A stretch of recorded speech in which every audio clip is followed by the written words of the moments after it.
जैसे आत्मा से शरीर की वैल्यू बढ़ती है, वैसे संकल्प की शक्ति से इंसान की कीमत बढ़ती है। समझ गए आप लोग? बोलो जय आर सिंह। जय आर सिंह।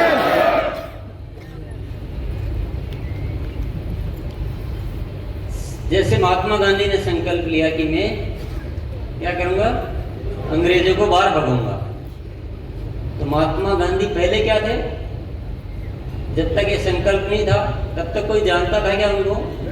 तब तक वो कुछ करने के काबिल थे क्या? कुछ नहीं था, कुछ नहीं, कोई वैल्यू नहीं, कोई पूछे नहीं आदमी को। ट्रेन के डब्बे में से ऐसे धक्का देके बाहर निकाल दिया, हट यहाँ से।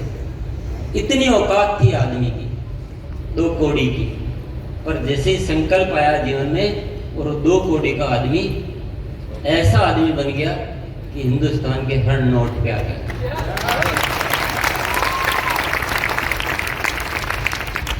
एक संकल्प ही पूरे जीवन का सार है। संकल्प रहित इंसान कुछ काम का नहीं, कोई वैल्यू नहीं है।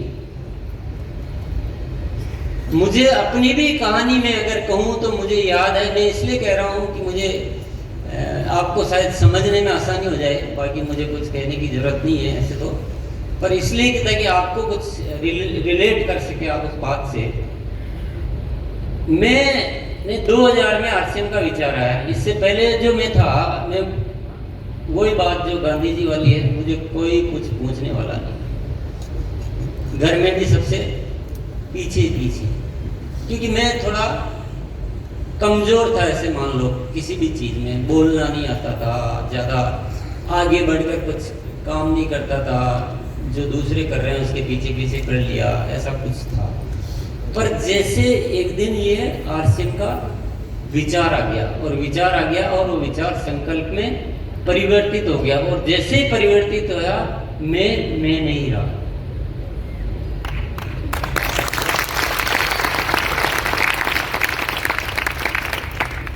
बिल्कुल चेंज हो गया, और पता नहीं जाने कितनी क्षमताएं विकसित हो गई। विकसित क्या हो गई थी अंदर, पर वो जागृत हो गई, खुल गई, ओपन हो गई। तो हमारे जीवन में कुछ न कुछ संकल्प होना बहुत जरूरी है। हम बोलते हैं ना, मुझसे तो ये आता नहीं है, मुझको ये आता नहीं है, मुझसे ये होता नहीं है, मुझसे सेहत भी नहीं होती है, मुझसे बोला भी नहीं जाता है, मैं तो 4 लोगों के बीच नहीं बोल पाता हूँ, मुझसे टीम भी नहीं मानती है।